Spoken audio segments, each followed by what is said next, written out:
framework that informs your choice of methods and approach to interpreting the data. So why have you decided to choose the method you chose? Yeah? Is it based on other studies in the area? Maybe they've used a similar methodology. So that's the main one, would be using methodologies that other people have used. Again, so why did you do it in that way? So which methodology did you pick, and then maybe why did you reject them?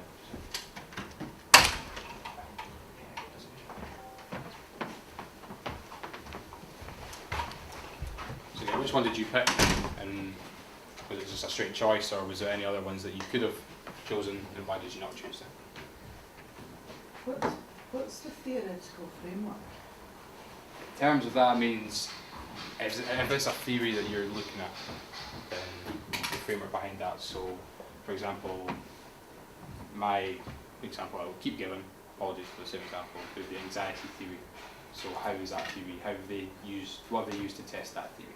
So using the same kind of thing. Again, it's kind of, if you're looking at the research and you're trying to find ones that are similar to what is you're going to be doing, then you'd be selecting, well, they're looking at a similar thing to me, then I should probably use something similar. It's difficult to come up with a completely new methodology, like a new way of doing things when we're still at university.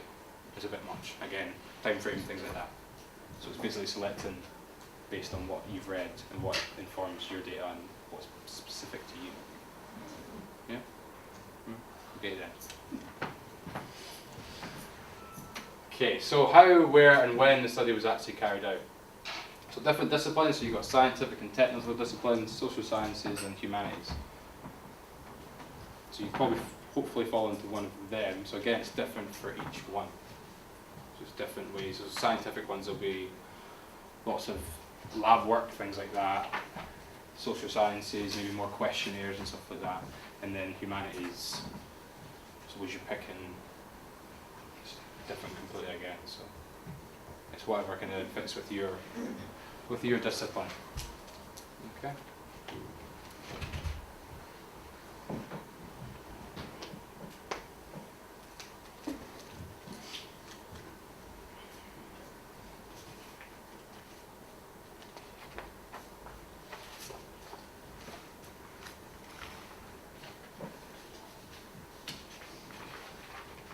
Again, I'm going to we'll send all these slides out, guys, so don't worry if you miss anything. So the checklist for the methodology. So readers of your methodology should be able to identify your approach to collecting and analysing data. So what have you done?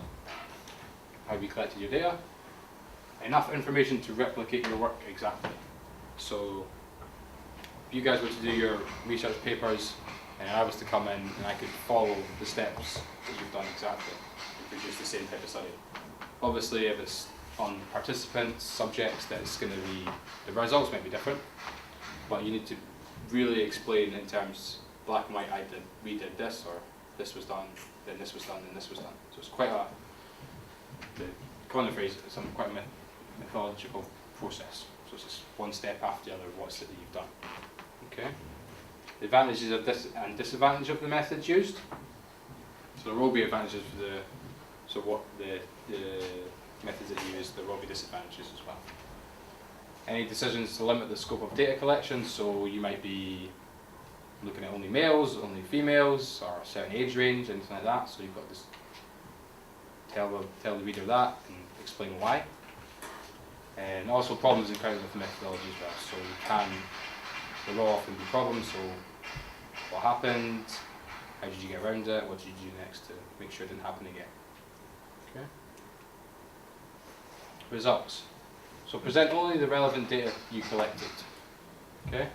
The top tip, implications are discussed in the discussion and conclusion, no discussion in the results section. Does that all make sense? So in the results section, what you want to say is, figure 4, age of student at Napier University showed that the average, or the percentage, was 45% for 17 to 21-year-olds, and the lowest was less than 5% for 17-year-olds and 42-year-olds. No, and this means this, and according to Erickson, this means this. So it's basically just, this table says this. No interpretation or anything like that. So using charts, graphs, tables, and images, as we were saying before, about in the lit review section can do that as well. And then also stats as well, so if you're using things like SPSS and stuff like that. How do you deal with that for like an interview? Interview, I would say you put the whole thing in the appendices. That will go in the appendix. And then from there you maybe in your results section, I don't know how you're analysing it. Do you know how you're analysing it? I don't know yet. No. So when I did my masters, I looked for repeating ideas and relevant themes. So basically, repeating words and things like that. So then you probably present that in a table. Yeah. So expert was said this amount of times, or whatever came up, or whatever's relevant to your results in your question. Okay. But yeah, you probably put the whole interview transcript in the appendix. So discussion. So this is where you really get into linking up your results with all your stuff in your lit review as well. So critical and analytical description of your results. So as we talked about being critical with the information, so we're going to get onto that. Whether your results affirm your hypothesis or reject it. So as I said, in black and white, my hypothesis was confirmed or denied, and why that was. Discuss the results within the context of other studies. So linking back to your lit review. So you've presented all this information in your lit review about all these studies that are relevant to what you're doing. So then what you want to do is link back to your lit review. So in my lit review, this was said, my results show this links together. Any recommendations based on your findings? So if you found something that's really important, or you think is really important, what would you recommend for maybe future studies? And if your results can be applied elsewhere. Sometimes they can't be, sometimes they can. So in scientific terms, it can be applied in the outside world. Just depends what it is you're looking at. So the structure of your discussion, it can take many forms. So your research question order, you might find you've got 2 or 3 hypotheses, you might just have one, you might have more. So you could address them in that order. You could take it results based, so demographics, so all males said this, all females had these results. Or the same as the lit review, so how have you presented it in the lit review, just keeping it simple, so just keeping it flowing throughout the discussion. So the reader knows kind of what's coming up. Conclusion. So again, it's not a separate area, but it's a separate part of the discussion.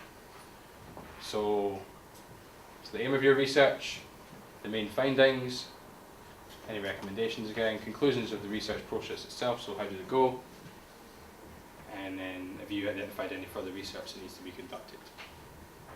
Top tip, no new information or references. So this isn't the point for dropping new references in and new information, so everything that you've said that is important should have been said before. You can obviously drop in new information in the discussion. It obviously depends what comes out of your results. So you might want to look back and see if you've not covered something new that's coming in your results section or your discussion section. Reference lists, we're all familiar with this. Don't leave it to the end. So you can organise a manual or you can use EndNote, Microsoft Word, things like that. But always refer back to your school guidelines. Harvard, at Napier, Harvard is different in life sciences, it's different in the business school, it's different in every bit, it's different in every university. So always, even if you go into EndNote and select Harvard references, you need to check with the Napier one because it might be slightly different. The commas and the full stops, everything like that might be bold, maybe italic, things do change slightly. And it's easy marked as well. Do you know what percentage you get for your references? 10%. It's a free 10%, very much. If you get them all right and you reference them properly, it's 10% straight away. And be consistent as well. Okay. It is laborious, it is boring, but it's just something that's got to be done. Appendices, as we were talking about, so any information necessary to your dissertation not contained in the previous section should be numbered, raw data, maps, transcripts, questionnaires, things like that. Good place to put any massive chunks of data so it doesn't eat up your word count. Okay. So now on to effective research and writing. So we've got 4 little sections. So you've got evaluating sources, thinking critically, writing critically, and note taking. Okay. So First one is evaluating sources. So nice and simple. Examples of primary sources that we could use at university. Yeah? Surveys, Yeah? needed. Yeah? Anything else? Experiment. Experiments, yeah? Okay. So original journal articles, raw data reports. And then you've got things that discuss these, so you've got books, websites, newspapers, news, lectures, etc. Scholarly versus popular. So, scholarly, things that we can use. Journal. Journal, yeah. So journal articles, reports, academics, academic books, anything popular stuff that we can read, but we really shouldn't reference and use. Not the garbage, please. Yeah. So magazines, websites, newspapers, not academic books, TV shows. Can provide you with information, but not really the time to reference them. Wikipedia as well. That's a no. So the scrap test. So this is one of the ways you can evaluate your sources. So you want to write your lit review, what sources are good, which sources not so good, how do we do that? How do we evaluate these sources that we want to use in a lit review? So suitability, so will it help you answer the question? So what is your question? If you're looking at something specific in that area, does it, again as we talked about earlier, does it just touch base or is it really specific to you? Who's the intended audience for the information? And how broadly does it cover the area? So currency, how recent is the information? Is it current enough for your topic? Again, so things like science, the technology and everything develops really, really quickly. So if you're looking at something that's 20, 30 years old, then it's probably not really relevant anymore. So reliability, the third one, is content of the source primary, is it balanced? Does the creator provide references and sources for the data? So are they actually quoting things, are they referencing things, or is it just, if they're not, then it's their opinion in a way.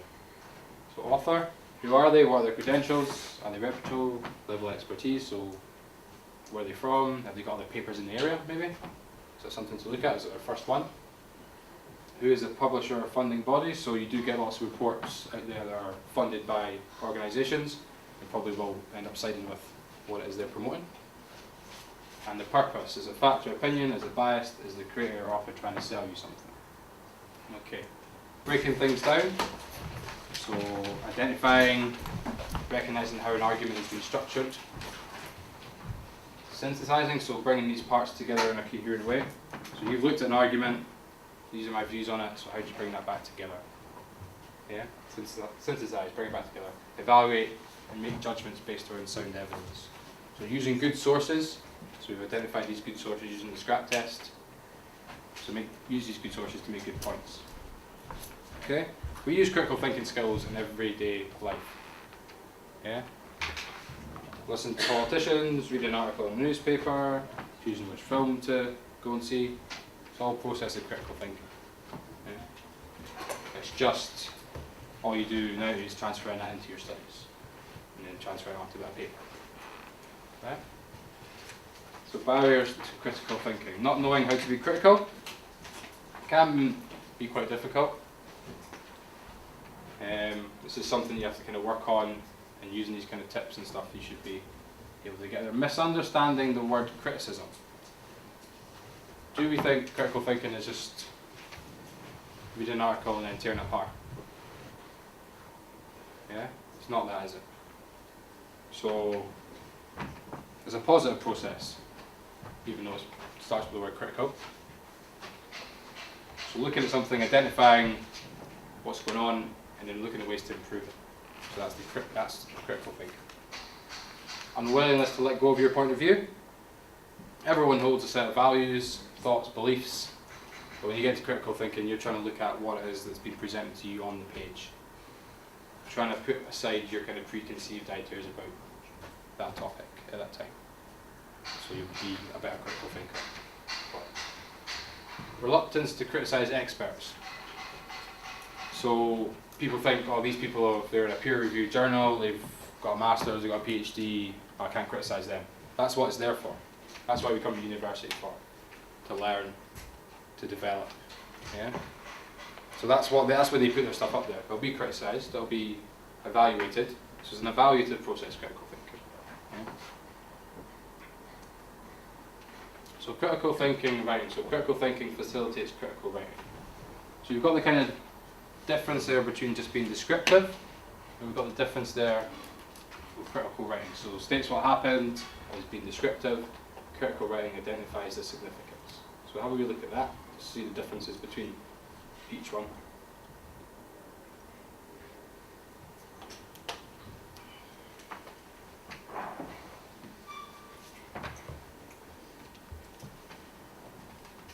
So we've all had kind of feedback and stuff that says more analysis is needed, or you've told me what the theory is about, what it is, but you've not really evaluated it. So that's what they mean, less description, more critique.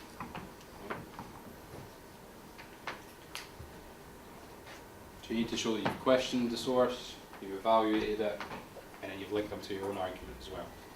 So if it's your dissertation, linking it back to your own question, what it is that you're doing. Again, obviously I'll be sending these out, so it'll be easier to. So what is critical writing? So critical writing involves evaluating, assessing, presenting, again, so critiquing, not criticising. So evaluating alternative points of view. So one author says this, one author says that. So why are there differences in the results? Why are there differences in their opinions? Assessing whether a point of view is justifiable. So if they presented good data, if is the methodology sound, does it make sense? So that view there. Presenting your points of view in a well-reasoned way to persuade others. So that's being critical, not just descriptive. So not just saying that this author said that, it's really getting into it, really getting involved in the literature. And again, critiquing, not criticising. So, writing correctly, ask yourself, what is the message I want my reader to take away?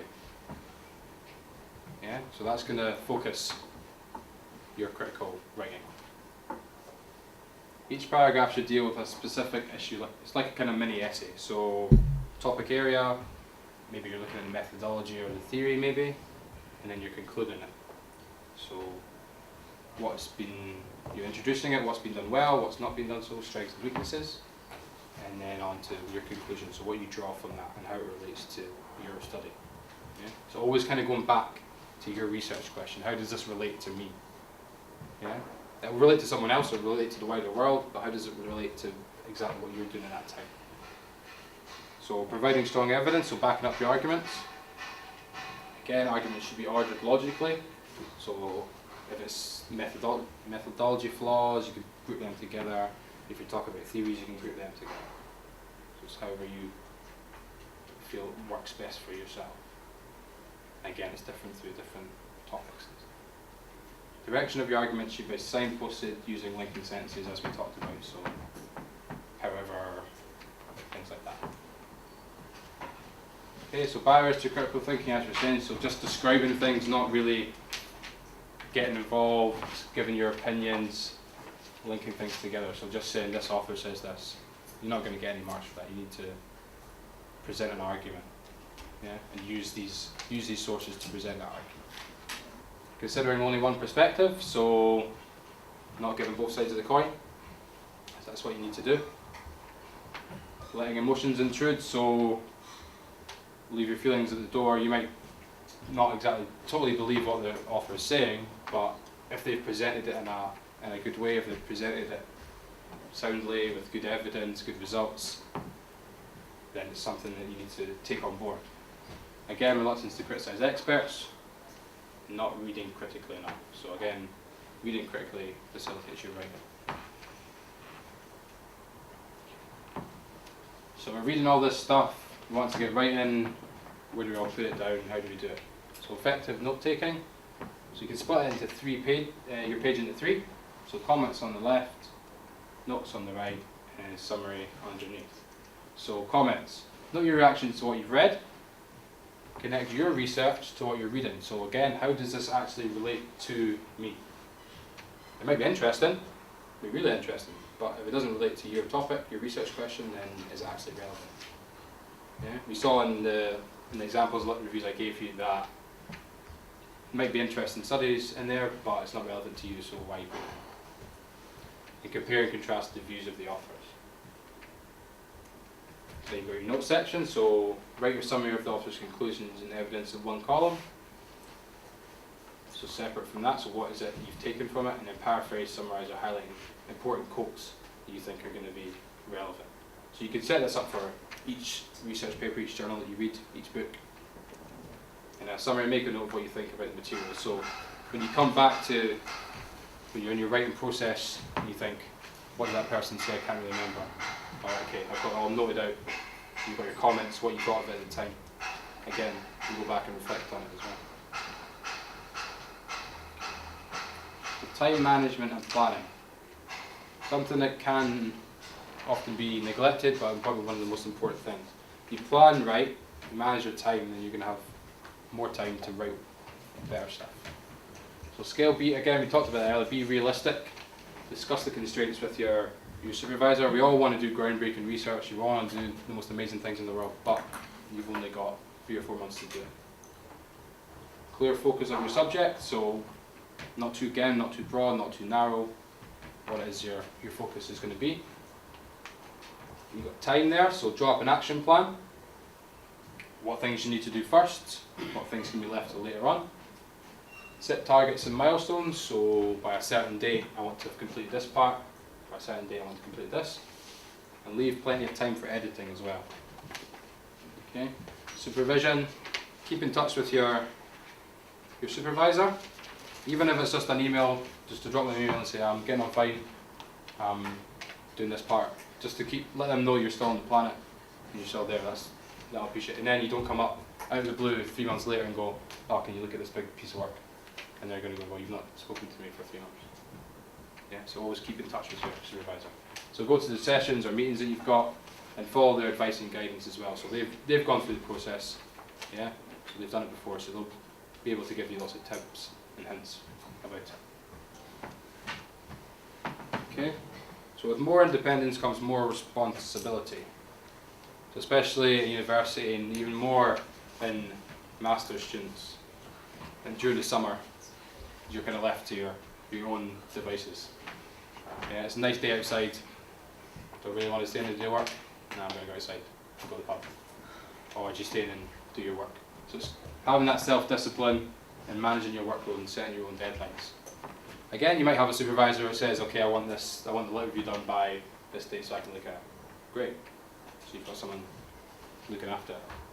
So work out a timeline backwards from the hand-in date or deadline. So someone said 18th of August. So working back from there.